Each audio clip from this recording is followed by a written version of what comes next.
like the major label system change very much since because you were in it very early when they were still pressing vinyls to now. Have you seen any like major I haven't really dealt with any major labels since probably like 2017, 2018. That was, since then social media, it's changing every year now.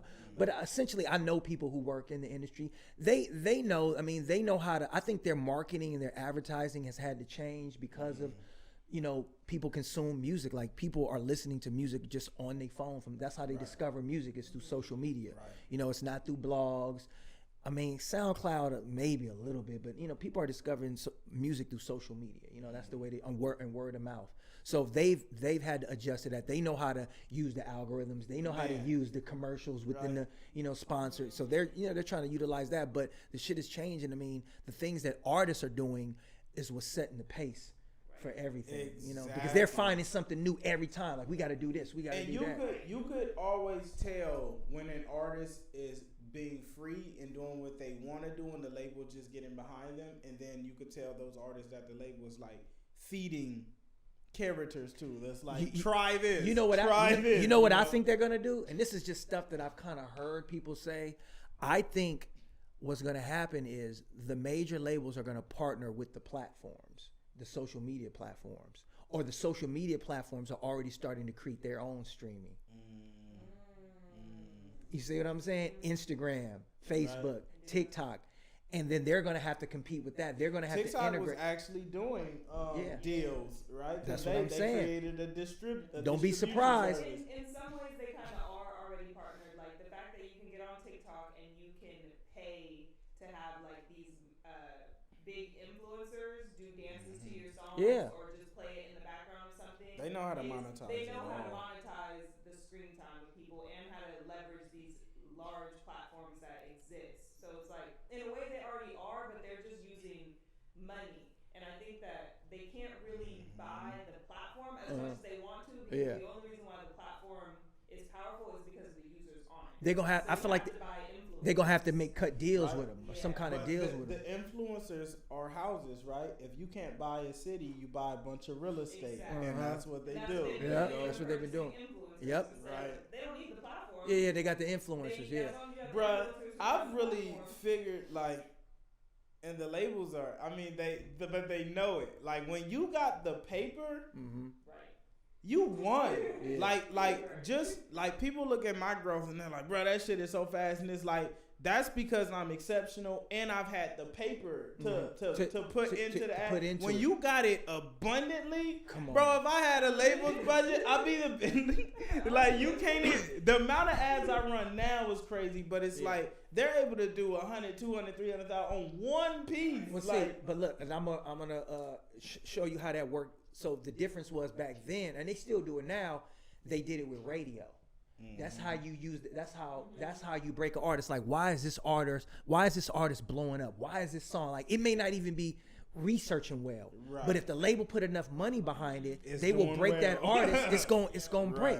Now they do it with social media. Now, you know what I mean? So it's just like, so they got, imagine how much money they got compared to what independent, even the most popping independent artists. Bro, and that's the thing, like, when you got the paper, you don't even have to be exceptional. You could break anything with the pay because you could give it the exposure, right? And there's enough people in the world to love everything. So if you get it to have enough exposure, you won. Like that's the shit. That's the fucking. Sometimes I feel like that's what happened to the quality of music. For sure. It was just that they had enough paper to push anything, and it's like you said, there's enough people in the world to like everything. So there's gonna be at least a small percentage who's playing it, and now we have.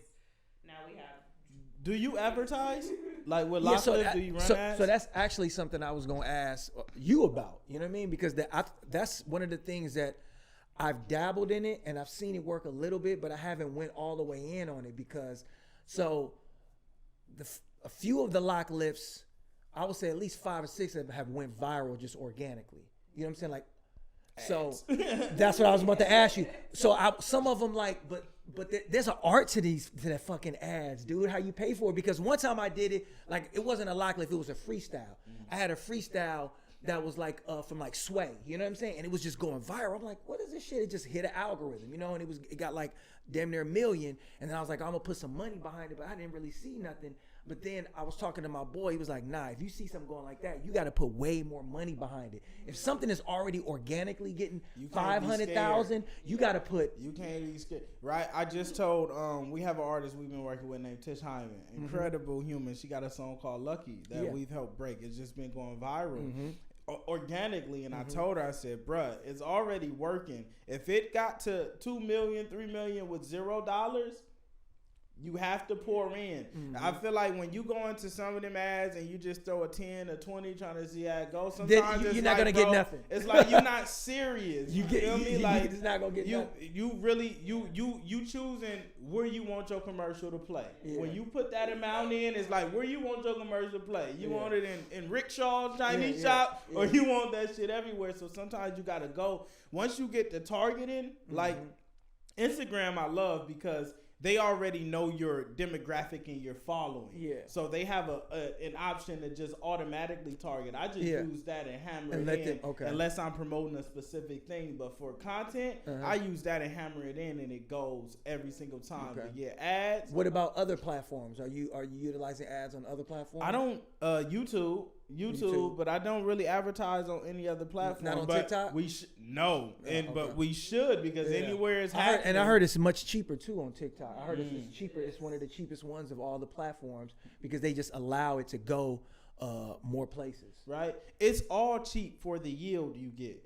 Like when you get down to the point where if I can get a fan who's going to spend money with me for the next 10 years in exchange for 20 cent, 30 cent, 40 cent, 50 cent. I don't care if I paid $1 for that nigga because he buy one t-shirt and I want it back. You feel me? So it's all a worthy spin. You feel me? For marketing. Like any artist out there, you should be advertising your shit. If it's going viral already, it's only going to do better with the paper behind it. Especially if you could find things to connect to. Let me ask you this. Since we're talking about that, here's another thing I wanted to ask you as far as the ads. If something is growing organically, let's just say it ain't hit 1 million yet, but it's getting like 600,000, 700,000. Have you ever noticed if you put ads behind it, it stops the organic growth, and then it's only the ad, and then I was just telling her now. Now I'll let posts go for about a week, and then at the end of each week I'll go through and see what did well, and then I'll add the ad. Okay. I let it go. So once it already made its organic, as far as it can organically till it start kind of slowing, and then I hit the ad. Have you ever seen this? Have you ever had a post? Because I just seen this. This is my first time seeing this. I had a post of Locklift. And it got like got 2 million, right? And I was like, oh shit, this is crazy, organic. That was like a month ago or so, right? And then like a week ago, it's to hit like another. I ain't put no money behind it. Then it got like another 100,000. It started doing again. I'm just like, it just hit organic. So I'm just like, this might be the time to run an ad or something because it's kind of getting because that spark could come from like. Sometimes somebody else will post it, and then that spark creates and it leads everybody back. Like when I went viral early, I'd have a moment where I go crazy, it'll start slowing, then Charlamagne will post, and it's like, and then it turn up again, right? So yeah, I would allow it to get as much organic as possible, and then run the ad, and then from there just kind of. It's going to keep coming as it should, but definitely I think once you run an ad, it does kind of hinder the organic reach. So yeah, I'll be waiting. I noticed that. That's the thing I know. So you got to kind of wait and see what it does and then get behind it. I mean, or you can activate it instantly because I even think the ad reach is as comparable because the ad reach is specific. Yes. Right? Like the organic reach, it could be a nigga on the Explore page scrolling and he don't even really like his shit, he just went past it. But the ad reach is people that fit this specific niche. Exactly. So 10 ad reaches could be better than 1,000 views that came from the Explore page who didn't really fuck with you. That's them 10 might be buying a t-shirt because they actually it's targeting those people. It's targeted, right? So it's still worth the same. That's a good one. Yeah, for sure. Hey, man, this was a good episode of Free Game, man. We got Locksmith here, episode 20. We had to come back. Please send in your questions, man. We starting this series back up. It's time. Splash behind the camera, Chow behind the camera. Locksmith as our special guest. Me, T, the game, free. Yeah.